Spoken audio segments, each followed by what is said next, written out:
नेपालको राजनीतिक हिरो भन्छु म मलाई त भीमरावल गर्नुभयो उहाँले व्यवहारले देखाइरहनु भएको छ एक्लैले संसद कब्जा गरिदिनु भयो तपाईँहरूको सिंह पार्टी सत्य भनेको त्यही त हो त जे गर्नुभयो ठिक गर्नुभयो तपाईँले त हिरै भन्नुभयो त्यो ठिक गर्नुभयो त्यो अझ सडकमा आज हिजो बोल्छ आज सडकमा पनि जनता आउनु पर्थ्यो त्यो आइरहेको छैन होइन तर उहाँले भीमरावले जे गरिरहनु भएको छ पछिल्लो समयमा राष्ट्रियताको सन्दर्भमा जनजीविकाको सवालमा ठिक गरिरहनु भएको छ त्यसमा सबै नेपाली जनताले उहाँलाई नेपालको एउटा साँच्चा सपुत एउटा जिउँदो मान्छे संसदमा रहेछ भन्ने कुराहरू नेपाली जनताले अनुभूत गरेको पनि मैले चाहिँ थुप्रै त्यस्ता व्यक्तिहरूसँग छलफल हुँदाखेरि भेट हुँदाखेरि उहाँहरूले कुरा गरेको मैले सुन्न पनि पाएको छु रुलिङ गर्न सक्नु भएन किन उहाँको पनि बाध्यता थियो होला ल पत्र लेख भनेर रुलिङ गर्नु पर्थ्यो नि त लेख्नु भन्नु विषयान्तर भन्नु के भन्नु संसद तपाईँको चाहिँ बैठक स्थगित गर्नु बरु 15 मिनेटलाई बैठकै स्थगित गरिदिनु भयो भने यो अवस्थामा हामी छौँ आज चिठी लेख्न ढिलो भएको छ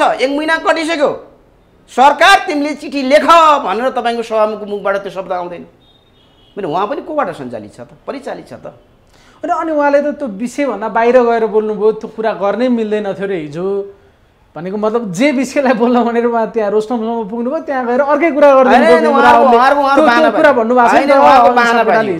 बाहनाबाजी हो त्यो बाहनाबाजी हो नेकपा माओवादी केन्द्रको वरिष्ठ उपाध्यक्ष नारायण काजी श्रेष्ठले हाम्रो पार्टीको अध्यक्षसँगै बसेर भनिसक्नु भएको छ नि त मिल्ने कुरा आत्मचलान अहिले गरौँ नमिल्ने कुराहरू पछि आत्मचलान गर्ने मिल्न सकिन्छ समेत भनेर तपाईँको सार्वजनिक रूपमा पनि तपाईँको चाहिँ प्रस्तावहरू समेत अगाडि आइसकेका छन् अहिले एउटा तपाईँले भने एउटा सङ्कट के छ भने हिजो तिमीहरू मिल्यौ र हामीले त्यत्रो जनमत दियौँ फेरि तिमीहरू आफ्नो कारणले त अलग अलग भयौ फेरि के कारणले गर्दा तिमीहरू हामीसँग फेरि मत माग्न आयो भन्ने एउटा गम्भीर प्रश्न नैतिक प्रश्न त्यहाँनिर एउटा मेजर रूममा आउन सक्छ हेर्नुहोस् अनुहार आम्ने हेर्ने होइन कि उहाँहरूले ऐनामा जनताको अनुहार हेर्नु पऱ्यो कार्यकर्ताको अनुहार हेर्नु पऱ्यो गरिबको अनुहार हेर्नु पऱ्यो जसको घरमा तपाईँको बिहान तपाईँको काम नगर्ने हो भने बेलुकाको छाड टर्दैन आगो बल्दैन ती जनताको तपाईँको चाहिँ अनुहार हेर्नु पऱ्यो उहाँहरूले माफियाको अनुहार हेर्नुभयो भिसौलुको अनुहार हेर्नुभयो युरोप र अमेरिकाको अनुहार हेर्नुभयो दलालको अनुहार हेर्नुभयो काङ्ग्रेसको अनुहार हेर्नुभयो भने मिल्न हुँदैन नि नेकपा एमालेका नेता प्रकाश रोकाया हामीसँग हुनुहुन्छ स्वागत छ यहाँलाई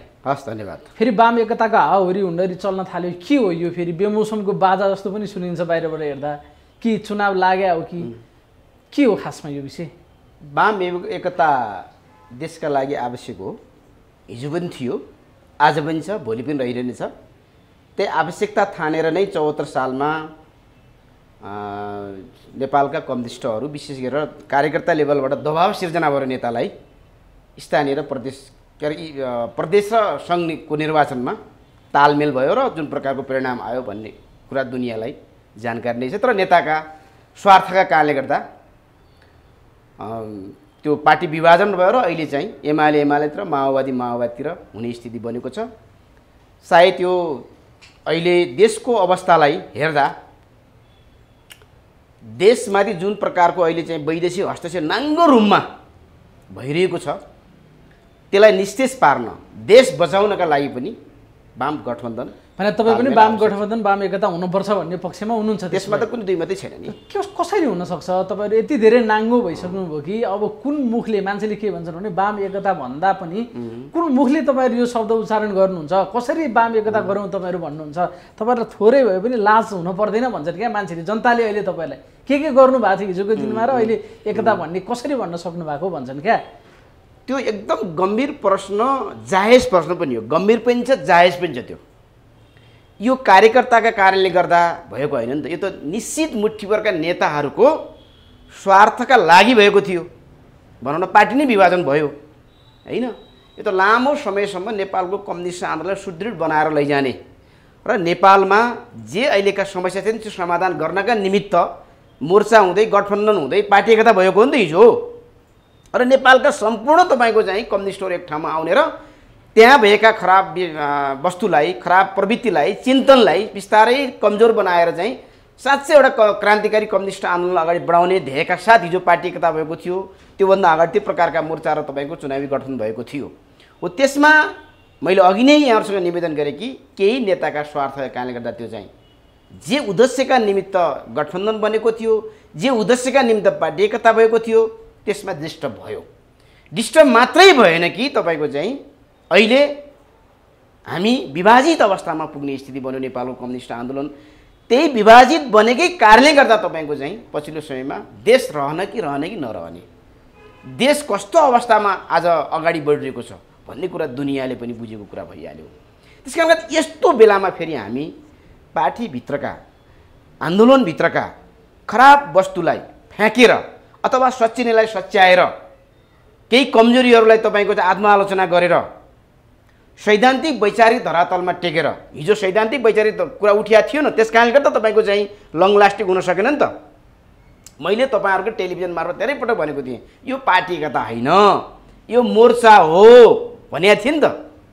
त्यस कारणले गर्दाखेरि अब मोर्चा, अब गठबन्धन मात्रै होइन, रियल पार्टी एकता जानसम्मका तपाईँको सैद्धान्तिक वैचारिक आधारहरू स्पष्ट पारेर तपाईँको चाहिँ जानुपर्छ। त्यो किन पनि जानुपर्छ भने आजको आवश्यकता अनिवार्य भइसक्यो। कसरी आवश्यकता हो? तपाईँलाई चुनाव जित्नको लागि आवश्यकता भयो कि फेरि एकचोटि गरेर मिलेर आएर फेरि त्यस्तै उपद्रव मचाउनको लागि आवश्यकता पर्यो कि के कारणले आवश्यकता पर्यो त? त्यसको जस्टिफाई गर्नु पर्दैन अब तपाईँहरूले?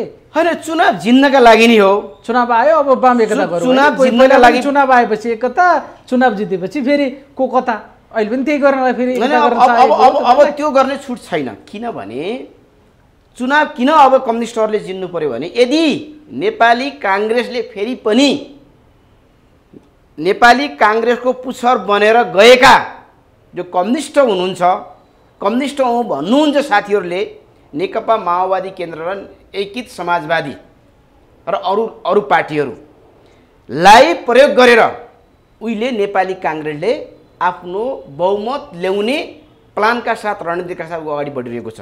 त्यो किन पनि हो भने तपाईँलाई थाहा छ नि त, एमसीसी त बलजफ्तीले पारित गरिसके, 12 बुँदे व्याख्यात्मक टिप्पणी भनेर तपाईँको चाहिँ नेकपा माओवादी केन्द्र र एकीकृत समाजवादी लगायतका दलहरू त फँसे होइन। अहिले त्योभन्दा खतरनाक एसपीपी अमेरिकाको उटा राज्यको सँग स्टेट पार्टनरसिप प्रोग्राम जुन सञ्चालन गर्ने भनेर जुन पछिल्लो दस्तावेज बाहिर आयो नि, यद्यपि यो चाहिँ एमसीसीकै एउटा डकुमेन्ट हो, एमसीसी प्रोजेक्टकै एउटा डकुमेन्ट हो। यसलाई अहिले तपाईँको चाहिँ 1 महिना भएको प्रधानमन्त्रीले पत्र लेख्न आँट गरिरहेका छैनन् अथवा चाहिरहेका छैनन्। यो किन हो भने तपाईँको अहिले नेकपा माओवादी केन्द्र र नेकपा यसलाई प्रयोग गरेर उनीहरूलाई अन्तर्घात गरेर आफूले बहुमत सिद्ध गर्ने, बहुमत सिद्ध भइसकेपछि एकलौटी सरकार नेपाली काङ्ग्रेसले चलाउने र छैटौँ पटक प्रधानमन्त्री शेरबहादुर देउवा नै हुने र एसपीपी समेत त्यसलाई तपाईँको के गर्ने त स्वीकार्ने, यी लगायतका तपाईँको चाहिँ राष्ट्रघाती जुन तपाईँको प्रपञ्च रचिएका छन् नि, देशलाई बर्बाद बनाउने तपाईँको चाहिँ र अमेरिका, युरोप युनियनको साँच्चै कठपुतलीको रूपमा तपाईँको शेरबहादुर देउवाले अहिले सरकार सञ्चालन गरिरहेको हुनाले अथवा कठपुतलीको रूपमा शेरबहादुर देउवाको नेतृत्व सरकार चलिरहेको हुनाले ल यो सरकारलाई अब धेरै दिन नटिकाउनका लागि पनि न, के देशको हितमा भएन नि त, त्यसका लागि पनि अब तपाईँको कम्युनिस्टहरू एक ठाउँमा आउनुपर्ने अनिवार्य स्थिति बनिसक्यो। भनेको शेरबहादुर देउवा फेरि प्रधानमन्त्री बन्छन् अनि त्यस पछाडि एसपीपी पास गर्छन्, काङ्ग्रेसले एकल बहुमत ल्याउँछ। यदि अहिलेको गठबन्धन कायम रहने हो भने त्यसलाई हुन दिनु हुँदैन भनेर वाम एकता अनि उनीहरूको काङ्ग्रेसको रणनीति त्यो है। फेरि तर त्यसले ल्याउँदैन चुनावको परिणामले बताउला। काङ्ग्रेसले त केन्द्रीय कार्य समितिको बैठकबाट लिखित निर्णय गरेको छ आगामी प्रतिनिधि सभा र प्रदेश सभामा हाम्रो एकल बहुमत ल्याउने गरी गठबन्धन गर्ने भनेर होइन। तर प्रचण्ड माधव नेपालहरू त सहयोगी बनिरहनु भएको छ। प्रचण्डको मुखमा एउटै शब्द झुन्डिरहेको छ, त्यो भनेको गठबन्धन कोसँग? काङ्ग्रेससँग। त्यो उहाँहरूले बुझ्नु पर्यो। किनभने यता एमाले विश्वासिलो आधार उहिले देखिरहेको छैन। त्यो प्रचण्डले किन भनिरहेका छन् भने काङ्ग्रेससँग पनि छोडिदिने, एमाले पनि साथ लिनु भने त विश्वास लिनु पऱ्यो नि त। उहाँहरू एक्लै लडेर तपाईँको चाहिँ जित्ने अवस्था छैन। त्यो 2-4 सिट जित्नु होला, 10-12 सिट तपाईँको चाहिँ समानुपातिका होला, 15 सिटे पार्टी बन्ने हो। त्यो बिजोग हरिबिजोग हुनुभन्दा त बरु देशै नरहोस्, काङ्ग्रेस पछि लागौँ भन्ने प्रकारले पनि तपाईँको चाहिँ त्यहाँ उहाँको चाहिँ त्यो प्रकारको ट्याक्टिकल्ली उहाँहरू लागिरहनु होला। यता झट्ट हेर्दा तपाईँको देशको पनि अलिअलि माया त होला नि त उहाँलाई नभएन अरूलाई दबाब त दिनु होला। त्यहाँ माया भएका राष्ट्रवादी मान्छे त माओवादी केन्द्रमा छन् नि त। त्यस हिसाबले अब वाम गठबन्धनको कुरा पनि सँगसँगै तपाईँको चाहिँ भित्रभित्रमा चलिरहेको। प्रचण्डले त दुईटै खुट्टामा डुङ्गा राखे नि त। अहिले त वाम गठबन्धन गर्नु पर्यो, समाजवादी केन्द्र बनाउनु पर्यो भनेर यता बैठक पनि बसिरहेछन्, बैठकबाट निक्लिँदा होइन गठबन्धन त काङ्ग्रेसै कायम गर्नुपर्छ पनि भनिरहेछन्। यहाँ एक खालको द्वैत चरित्र फेरि पनि प्रचण्डको देखा परेन? होइन उहाँहरू खास के हो एक किसिमले तिलमिलाएको स्थिति हो। तिलमिला किनभने उहाँहरूले धेरै गल्ती गर्नुभएको छ नि त, धेरै गल्ती गर्नुभएको छ, एकपछि अर्को एकपछि अर्को एकपछि अर्को। हाम्रै अध्यक्ष केपी शर्मा ओलीले केही समय अगाडि त एउटा भाषा बोल्नुहुन्थ्यो नि त, अहिले त अब चाहिँ उहाँले चाहिँ वाम गर्नको लागि तिमीहरू वामपन्थी हो भने आओ भनेर आह्वान समेत गरिसक्नु भयो। त्यो कुरा ठिक छ? ठिक छ, एकदम ठिक छ। उहाँले जे बोल्नुभयो यो राइट टाइममा बोल्नु भएको छ। उहाँले यो बोल्नै पर्थ्यो होइन? त्यो भएर सारा तपाईँको लाखौँ कार्यकर्ताको प्रतिनिधित्व गर्दै उहाँ ती कार्यकर्ताको भावनाहरूलाई प्रतिनिधित्व गर्दै उहाँले बोल्नुभयो हाम्रो अध्यक्ष केपी शर्मा ओलीले। यसलाई हामीले चाहिँ निरन्तर तपाईँको चाहिँ यो बोलीलाई हामीले चाहिँ कार्यान्वयनतर्फ लैजानुपर्छ। त्यसका निमित्त हाम्रा बैठक छलफल यस्ता अन्तर्वार्तामा हामीले चाहिँ जस्तो केपी ओलीले स्पष्ट रूपमा के भन्नुभयो भने यदि तिमीहरू कोही वामपन्थी हौ भने पहिला काङ्ग्रेसको पुच्छर बन्न छोडेर आऊ अनि त्यसपछि सहकारी गरौँला भन्नुभयो। भने अहिलेको मिलनबिन्दु चाहिँ त्यहाँबाट सुरु गर्नुपर्छ। त्यसो काङ्ग्रेससँगको सरकार तोडेर बाहिर आउने हिम्मत गर्नु पर्यो प्रचण्ड माधव नेपालले। त्यो त गर्नै पर्यो नि त। गर्छ नि त। अनि गर्नु पर्यो भने देश राख्नु। एकातिर वामपन्थी एकता कुरा गर्ने फेरि काङ्ग्रेससँग सरकार चलाएर मन्त्रीको झन्डा हल्लाइरहने, यो त अलिकति हेर्ने मान्छेलाई पनि त्यति व्यवहारिक देखिरहेको छैन नि यस्ता दृश्यहरू त। झन्डा कसले हल्लायो कसले हल्लाएन त्यो मेजर प्रश्न नै होइन। मेजर प्रश्न आज देश कहाँ छ, देशको अवस्था के छ। कतिपयले भन्छन् नि ऋण त संसारका युरोपका विकसित देशहरूले पनि तपाईँको चाहिँ ऋण ल्याएछन् नि भन्छन् नि। तपाईँहरूलाई थाहा छ युरोप पनि तपाईँको चाहिँ सोभियत सङ्घ रुस, अहिलेको रुस भनौँ न, कुनै समय आर्थिक रूपमा तपाईँ कमजोर भएको थियो नि त। तर उसले कसरी मेकअप गरे त? जस्तै अहिले युक्रेन र रुसको बिचमा युद्ध भइरहेको छ, यही बिचमा उसले $1 खर्ब इन्कम गर्यो पेट्रोलियम पदार्थबाट। उनीहरूको छकै भित्र चिज जति समस्या आए पनि इन्कम हुने स्रोत छ उनीसँग। तर हामी कहाँ जान्छौँ? अहिले 18 खर्ब हामीसँग ऋण छ। यो 18 खर्ब ऋण भनेको चाहिँ कसरी लागेको हो, कसरी चाहिँ हामीले त्यो ऋण बोकिरहेको दुनियाँ जानकार छ नि त। 18 खर्बको चाहिँ बजेट ल्याउने, 18 खर्ब ऋण बोक्ने, अनि व्यापार घाटा पनि 18 खर्बतिर जाने होइन। मान्छेले त अहिले के भनिरहेछन् भने प्रचण्डले काङ्ग्रेससँग बार्गेनिङ गर्नको लागि काङ्ग्रेस वाम एकताको कार्ड खेलिरहेछन् भन्छन्। अनि तपाईँ पनि त्यही कार्डको पछाडि लाग्ने, तपाईँ एमालेको नेता भएर? होइन, उहाँले प्रचण्डजीले के गर्नुभएको छ त्यो उहाँहरूको कुराकानी हो। उहाँहरूले सही समयमा सही डिसिजन गर्नु पऱ्यो भने हाम्रो आग्रह हो होइन। किनभने उहाँहरू एउटा वामपन्थी पार्टी भएको नाताले देश सङ्कटमा पर्यो, अब तिमीहरू काङ्ग्रेसपछि नलाग, तिमीहरू वामपन्थी कम्युनिस्ट हौ भने हामीसँग आऊ भन्नु त पर्यो नि त हामीले। किन देश बचाउनु छ पहिलो कुरा। देशै रहेन भने तपाईँ कम्युनिस्ट भयो के काम, काङ्ग्रेस भयो के काम, एमाले भयो के काम, माओवादी भयो के काम, पहिला त देश बचाउनु पर्यो नि त। अनि काङ्ग्रेसले जित्यो भने चाहिँ देश बच्दैन? बच्दैन, निकै कठिन छ। कसरी बच्छ ल भन्नुहोस् त? कि कसरी चाहिँ देशको नाम त रहल। अहिले युक्रेन कुन हालतमा छ? नै युक्रेन जस्तै बनाउँछन् देउवाले यदि त्यो त निश्चित छ नि, त्यो त निश्चित छ, त्यो त निश्चित छ। अहिले तपाईँको चाहिँ श्रीलङ्काको तपाईँले हालत देख्नुभयो नि त। त्यो बाटोमा त नेपाल हिँडिसकेको छ। श्रीलङ्का भन्ने देश त छ, तर देश भएर के गर्नुहुन्छ? त्यहाँको हालत तपाईँले देख्नु भएको छ। लाखौँ मान्छेहरू आज चाहिँ के हुने भन्ने भन्छ, बालबालिका कुपोषण लागिसक्यो उनीहरूलाई, रोगीको हालत त्यस्तै छ। तपाईँले अहिले देख्नु भएन युक्रेन र तपाईँको रुसको युद्ध हुँदा युरोपका थुप्रै देशहरूमा तपाईँ जनता सडकमा आइसके। प्रतिबन्ध हटा जस्तै तपाईँको चाहिँ यो युरोपियन युनियनले एउटा निर्णय गर्यो नि त। एसियाली विकास बैङ्कको चाहिँ तपाईँको युरोपियन बैङ्कको चाहिँ खाता रोक्का थियो नि त रुसको, त्यो त फुकुवा गर्ने भन्ने बाहिर आइसक्यो अहिलेसम्म समाचार। मैले भन्न खोजिएको के भने हामी धेरै कठिन अवस्थामा छौँ कि कठिन र जटिल अवस्थामा हामी भइरहने, अनि जसले यो समस्या निम्त्या उसका पछि लाग्ने र हामी कम्युनिस्ट हौँ भन्न मिल्दैन नि त। कम्युनिस्ट हो भने त कम्युनिस्ट भएतिर आउनु पऱ्यो नि त। हो, हामीमाथि एमालेमाथि पनि थुप्रै आरोपहरू छन्। तिमीहरू चाहिँ क्रान्तिकारी कम्युनिस्ट होइनौ, तिमीहरूका नेता ए भयो भन्ने विभिन्न प्रकारका आरोप छन्। त्यो आरोप हामीले त्यसको जस्टिफाई दिनुपर्छ व्यवहारमा। हिजो हाम्रो अध्यक्षले धेरै कुरा बोल्नु भएको छ। हिजो एउटा कार्यक्रममा सङ्गठित सदस्य यति भोट यति आउने सम्म उहाँले चाहिँ तपाईँको सार्वजनिक कार्यक्रममा बोल्नुभएको छ।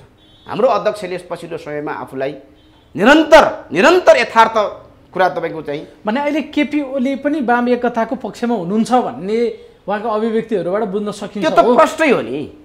त्यो त उहाँले चाहिँ ढिलो चाँडो कार्यकर्ताको भावनाको प्रतिनिधित्व गर्दै आम नेपाली जनतालाई त्यसमा गएर कम्युनिस्ट तपाईँको चिन्तन बोकेका मान्छेहरूलाई आह्वान गर्नु पर्थ्यो, गर्नुभयो। यो स्वागतकै कुरा। वामपन्थी हो भने काङ्ग्रेसको सरकार छोडेर आऊ अनि वामपन्थी कुरा गरौँला, मिलौँला, जे भन्नुला, उहाँले त्यो कुराहरू पनि गर्नुभयो। तर त्यो त स्वाभाविकै छ नि। त्यो कुरा ठिक छ, त्यहाँसम्म ठिक छ। तर यता प्रचण्ड माधव नेपालहरू पनि कहिले नेकपाका 5 जय बसेका छन्, नयाँ पार्टी बनाउने, अब पार्टी एकता गर्ने, समाजवादी केन्द्र बनाउने भन्छन्। तर फेरि गठबन्धन चाहिँ काङ्ग्रेसै कायम गर्नुपर्छ पनि सँगै भनिरहेको छन् क्या। यो चिज मान्छेले बुझेनन्। तपाईँले त्यो उहाँहरूको बाध्यतावाला बुझाइदिनुहोस् न। त्यो त उहाँहरूको बाध्यता होला। मैले भने नि त एमालेसँग विश्वासिलो वातावरण बनिएको छैन, यता टटक्कै छोड्न पनि मिल्दैन। त्यो त केही राखिराख्नु पऱ्यो नि त। त्यो त बस्ने कुरा कोही 5 भाइ बढ्ला, कोही 10 भाइ बढ्ला, कोही 2 जना बढ्ला होइन भने त्यो चाहिँ ठ्याक्कै अहिले नै ल हामी छोडेर आयौँ, सरकार छोडेर हामी चाहिँ आयौँ भनेर भन्न पनि त्यस्तो एउटा विश्वसनीय वातावरण बनिसकेका छैन। त्यस कारणले पनि उहाँले गठबन्धन गाइरहनु भयो होला। तर भित्री रूपमा चाहिँ वाम गठबन्धनको लागि सिरियसली पहल अहिले भइरहेछ हो। त्यस्तो हो। प्रचण्ड त्यो पहल भइरहेछ, हुनैपर्छ, भइरहेछ।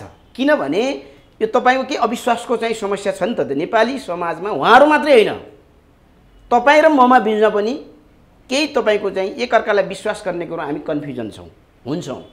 यो नेपाली समाजको चिन्तन हो, बुझ्नु है नै। त्यस कारणले गर्दा के हो भने हामी नेपाली समाज सबैभन्दा पहिला के गर्नु पऱ्यो भने श्रममा विश्वास गर्नु पऱ्यो। जुन अविश्वासको सङ्कट छ नि नेपाली समाजमा रहेको, यही तपाईँको चाहिँ चिन्तन माथि तल सबैमा चाहिँ देखा पर्ने हो कि समय क्रम अनुसार होइन। त्यो अविश्वासको खाडोलाई हामीले पुर्नु पऱ्यो। जबसम्म हामी एकअर्कालाई अविश्वासकैमा राखिरहन्छौँ नि, त्यसपछि हामी अगाडि बढ्न सक्दैनौँ। अविश्वासकै बिचमा हामी जाँदाखेरि के हुन्छ भने अनेक प्रकारका समस्या, जस्तो अहिले भनौँ त उहाँहरूले चाहिँ साँच्चै नैतिक प्रकारको राजनीति गरिया हो र तपाईँको कम्युनिस्ट आइडियोलोजीको राजनीति गरिया हो नि त। 1 महिना भएको तपाईँको चाहिँ मन्त्री परिषदले निर्णय गरेको अमेरिकालाई पत्रचार लेख्नुपर्ने एसपिसीको बारेमा लेख्दैन। त्यत्रो समय भएको 12 बुधे तपाईँको व्याख्या टिप्पणीको बारे अमेरिकाले तपाईँको जवाबै दिँदैन। अनि उहाँ त्यही लिसोटा चाहिँ टाँसिरहनु भएको छ। तर उहाँहरूले अनैतिक धरातलमा तपाईँको सरकार बनेको हुनाले होइन, तपाईँको परमादेशका आधारमा यो सरकार बनेको हुनाले र देशलाई बर्बाद बनाउने तत्त्वले यो सरकारलाई चलाइरहेको छ। फेरि म तपाईँलाई फेरि पनि आज एउटा उच्चारण गरेँ, मैले अस्ति पनि तपाईँको चाहिँ यो तपाईँहरूको टेलिभिजनमा त भनेको थिएँ, ओन ओल्ड अर्डर भन्ने तपाईँको चाहिँ यो चाहिँ अमेरिकन हरूको त्यहाँ एलर्ट वर्ग भनौँ न, खरबपति अरबपति ट्रिलियनहरूको भनौँ न, त्यो एउटा संस्था हो। त्यो आजभन्दा धेरै 100 वर्ष अगाडि त्यो संस्था निर्माण भएको छ। त्यसबाट सञ्चालित परिचालित यो सरकार अनि त्यसैको एकदम निश्चय पनि यो शेरबहादेवलाई मात्रै होइन, नेपालका अधिकांश संरचनाहरू, अङ्गहरू, राजनीतिक के तपाईँको दलहरू त्यहीबाट किनभने परिचालित छन्। किनभने युरोपियन युनियन पनि त्यसैले चलाउँछ, बुझ्यो भने वर्ल्ड ब्याङ्क पनि त्यसैले चलाउँछ, युएन पनि त्यसैले चलाउँछ, डब्लुएच पनि त्यसैले चलाउँछ। तर अब अहिले त भर्खरै मात्र प्रचण्ड इन्डिया गएर आउनुभयो, त्यहाँ अब किन जानुभयो थाहा छैन। त्यो विषय पनि मान्छेले विभिन्न कोणबाट शङ्काको दृष्टिकोणले पनि हेरेका छन्। आर्जु देउवा त्यहीँ हुँदाखेरि जानुभयो, अब यहाँ त चुनाव पछाडिका पावर सेयरिङसम्मका मोडलहरू त्यहाँ तयार भएको छन् भने उहाँ पनि गठबन्धनमा एक खालले धेरै अगाडि बढिसक्नु भएको छ। त्यहाँ पनि विभिन्न दृश्य अदृश्य लेनदेनका कुराहरू होला, पावर सेयरिङ भागवण्डाका कुरा होला। त्यहाँबाट कसरी प्रचण्ड बाहिर निक्लिन सक्छन् र वाम एकता हुन्छ र भने अनि लिङ्गनु पर्यो। प्रचण्ड भन्ने जो टाइटल छ नि उहाँको टेक नाम पुष्पकमल दाहाल हो नि त। अझै पनि 2-4% प्रचण्ड भन्ने स्थिति छ के, बुझ्नु है नै। उहाँ त 98% उहाँको चाहिँ त्यो प्रचण्ड भन्ने उहाँलाई चाहिँ राइट छैन। पुष्पकमल दाहालमा 2% रहेको पनि उहाँले चाहिँ यतिखेरको उहाँको परीक्षण हुन्छ। 79 सालमा हुन गइरहेको सङ्घ र प्रदेशको निर्वाचनमा यो 2% उहाँले कायम गर्नुहुन्छ वा गर्नुहुन्न, त्यो उहाँले जान्ने कुरा। कसले त्याग गर्ने हो? तपाईँहरू जस्ता इमान्दार कार्यकर्ताहरू तपाईँ पहिला पनि एकताको पक्षमा हुनुहुन्थ्यो, अहिले पनि हुनुहुन्छ, निरन्तर लागिरहनु भएको छ। तर गर्नेले नगरिदिएर तपाईँहरू कराएर मात्र के हुन्छ भने यति ठुलो इगो प्रब्लम छ प्रचण्ड केपी ओलीको। उनीहरू एउटा टेबलमा बस्न सक्ने अवस्थामै छैनन्, गर्न सक्ने अवस्थामै छैनन्। एकले अर्कालाई हुँदो नहुँदो आरोपहरू लगाएको छ। अनि कसरी सम्भावना छ त भने एउटा टेबलमा बसेर सौहार्दपूर्ण कुराकानी गर्नलाई? अहिले सम्भव हुन्छ या हुँदैन त्यो तपाईँको चाहिँ सेकेन्डरी पाटो हो हेर्नुहोस्। तर फर्स्ट कुरा के हो भने सत्य के हो त? हामीले त सत्य बोल्ने हो नि त। आवश्यकता के हो त? अहिलेको परिस्थितिको सही विश्लेषण के हो त? संश्लेषण के हो त?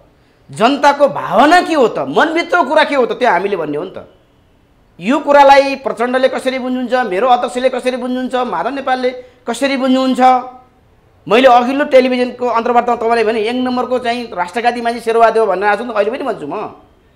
1 नम्बर राष्ट्रघातीसँग पछि लागेर कहीँ हुन्छ भने राष्ट्रवादी भनिरहने अनि राष्ट्रघातीको पछि लागेर तपाईँको चाहिँ कानमा हालिरहने, जसले यो देश बर्बाद बनायो काङ्ग्रेसले। शेरबहादुर 5 पटक प्रधानमन्त्री म किनेमै उहाँलाई पनि थाहा छैन, किन उहाँ आफ्नो प्रकारले प्रधानमन्त्री उहाँले अरूले बनाइदिए हुन्छ नि त। अहिले पनि आउँछ नि, म्याडमले नै सरकार चलाइरहनु भएको छ, म्याडमले नै पार्टी चलाइरहेको छ भन्ने बाहिर आइरहेको छ। सरले हो कि म्याडमले चलाएकै थाहा नपाइने स्थिति छ।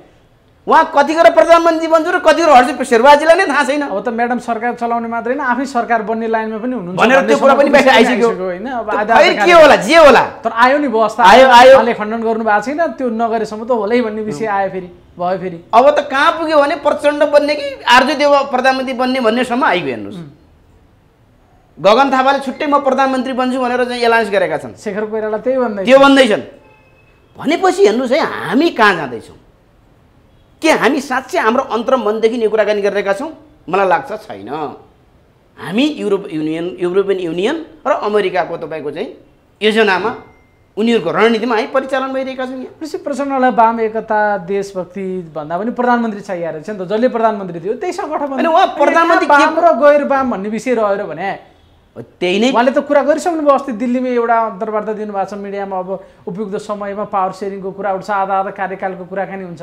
त कसले 2 वर्ष प्रधानमन्त्री दिन्छ त्यही हुनुहुन्छ नि प्रचण्ड, तपाईँ कहाँ वाम एकताको कुरा गर्दै हुनुहुन्छ भने? होइन, त्यहीले त तपाईँको चाहिँ उहाँलाई क्षति पुर्याइरहेको छ नि, घाटा गरिरहेका छ नि। 64 सालको माओवादी आज कहाँ चाहिँ हेर्नु न भने विचार हो प्रचण्ड भन्ने ठाउँमा आइपुगेन, त्यो त उहाँको व्यवहारले गरियो नि त। प्रचण्ड हिजो विचार थियो, आज विचारा छन् होइन। हेर्नु त, विचार प्रचण्ड आज विचारामा आउनु पर्यो भने कहाँ जाँदै हुनुहुन्छ उहाँ, त्यो उहाँले बुझ्नु परेन भने कमसेकम प्रचण्डको तपाईँको चाहिँ शेषपछि राम्रो प्रचण्डको बेलामा राम्रो गरिदिने बोलिदिने त्यो अवस्था पनि उहाँले कायम गर्नु पऱ्यो नि त। भने मै हिजो प्रचण्ड ठिक हुन सक्छन् भनेर माओवादी भएकै हो नि त, तर उहाँसँग बसियो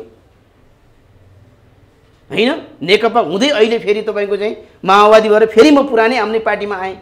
म त्यसै त आएको छैन नि त, म कुनै स्वार्थमा पनि आएको होइन, फेरि स्वार्थको लागि लड्ने मान्छे पनि होइन।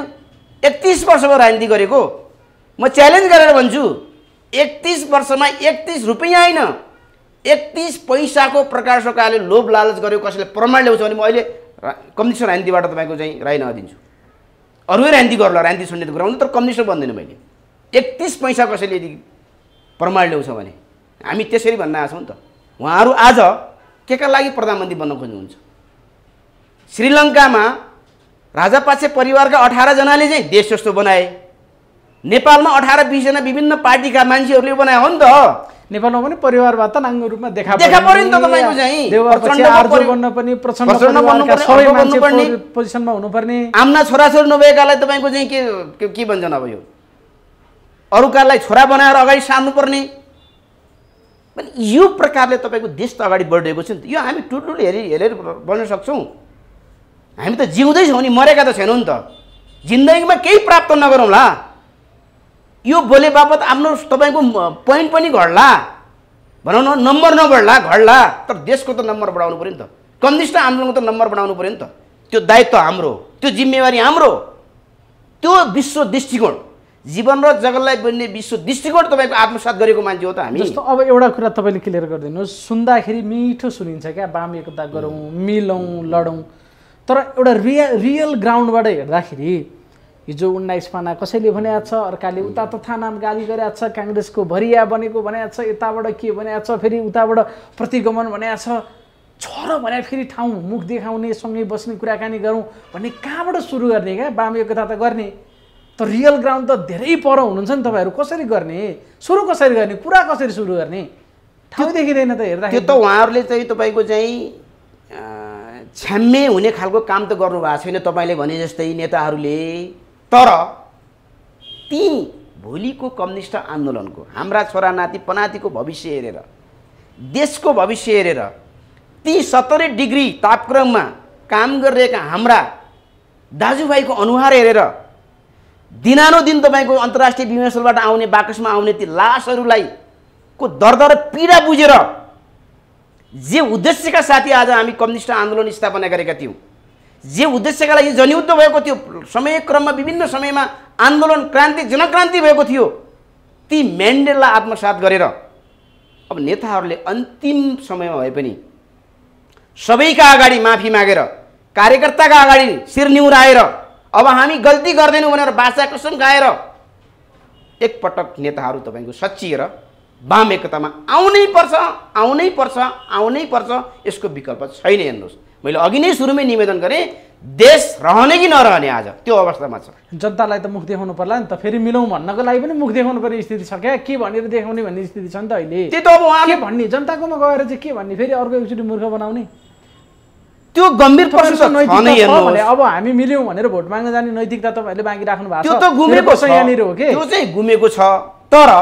तर अब देशै नरहने अवस्थामा हुँदाखेरि त आउनु पर्यो। हेर्नुहोस्, त्यसको त फेरि विकल्पै छैन।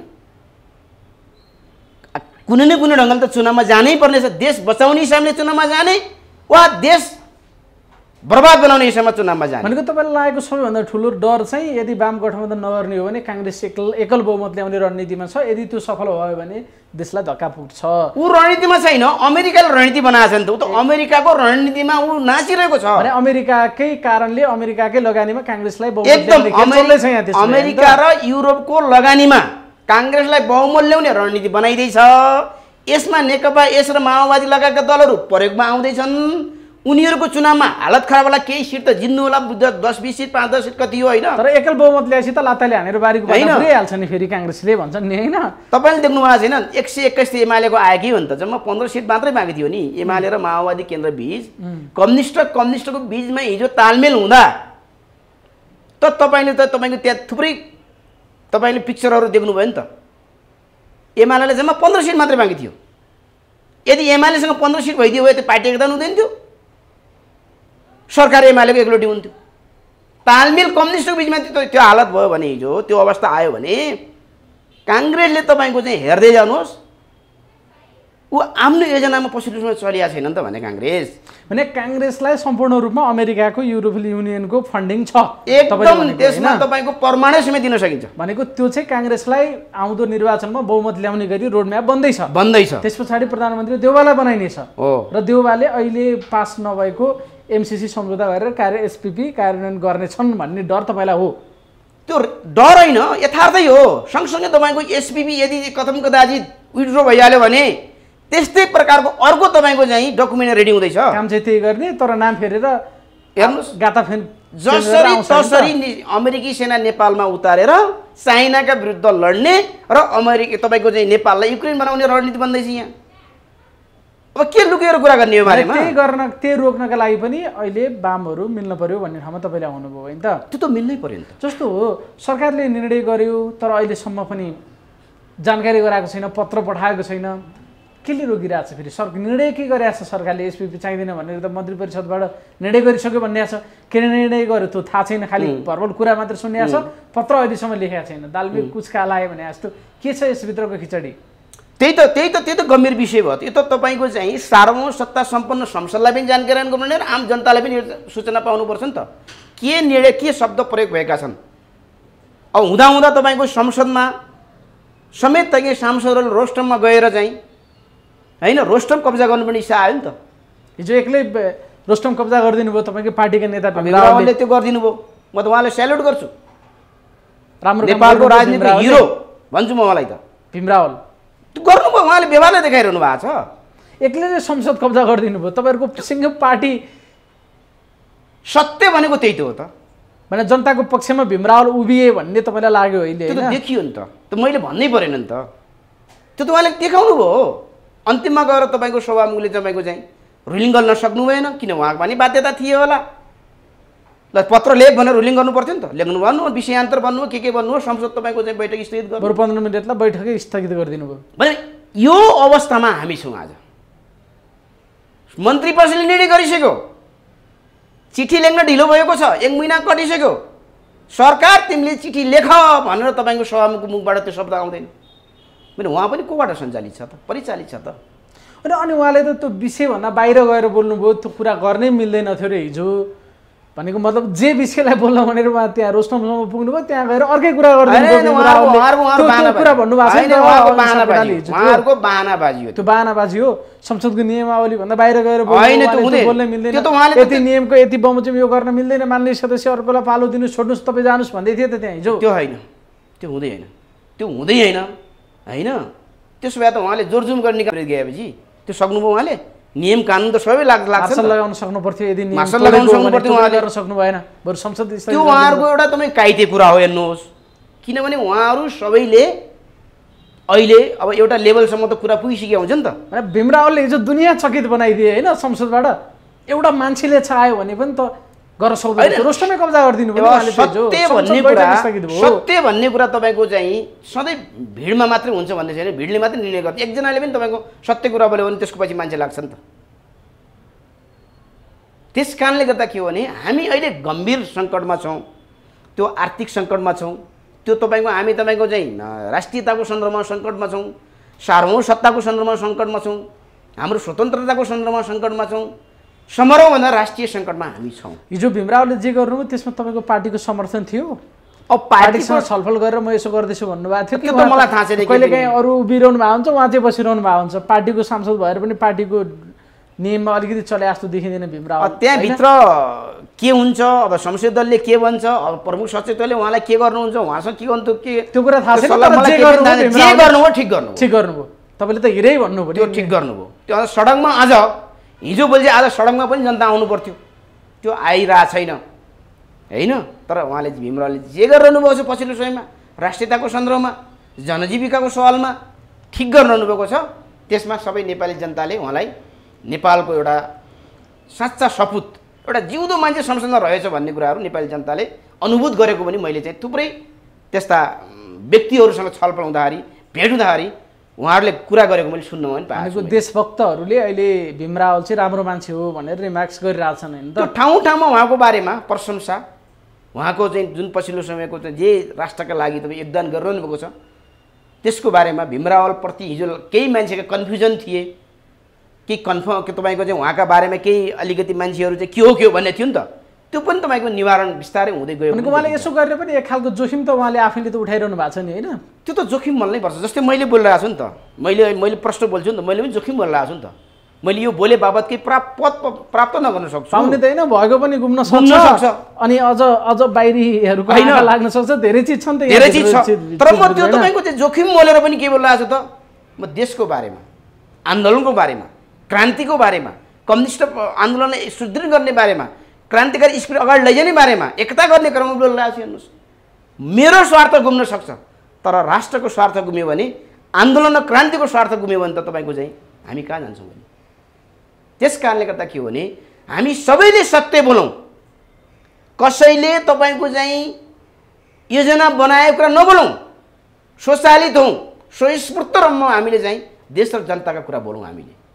त्यसो हुँदा के हुन्छ भने साँच्चै अहिले आएका समस्या हामी निवारण गर्न सक्छौँ, होइन गोलमटोल कुराकानी गर्ने, भ्रममाथि भ्रमको तपाईँको राजनीतिलाई त निरन्तरता दिने हो भने देश श्रीलङ्का बन्नबाट कसैले रोक्न सक्दैन, युक्रेन बन्नबाट। जस्तो अब अन्तिममा चाहिँ जस्तो लक्षिक छ वाम एकता गर्ने, मिल्ने, मोर्चा बनाउने, सके पार्टी नै बनाउने, एटलिस्ट नसके पनि चुनावमा मिलेर जाने, काङ्ग्रेसलाई बहुमत आउनबाट रोक्ने, यो चिजलाई एउटा फ्रेम मान्ने हो भने सुरु कसरी गर्ने? मतलब यहाँ त धेरै टाढा छ नि त, अहिले त खुमलटार र बालकोटको दूरी त धेरै टाढा छ, कोटेश्वरको दूरी पनि धेरै टाढा छ। यो दूरीलाई नजिक कसरी बनाउने? एटलिस्ट सँगै चिया खाने सम्मको कुरा त्यो त सुरु गर्नै गाह्रो छ नि। तपाईँले एउटा रोड म्याप दिनुहोस् त, आज यसो यसो यसो गर्ने, तपाईँले यो गर्ने, तपाईँले यो गर्ने, बस्ने ढ्याक्क अगाडि बढ्ने, ल एउटा रोड म्याप देखाउनुहोस् त। पर्दा पछाडिबाट यो काम सुरुवात भइसकेको छ, भइसकेकै छ। पर्दा पछाडिबाट त्यो बाध्यताले पनि भएको होला, आवश्यकताले पनि भएको होला, के होला होइन, जो सबै पक्षबाट छ।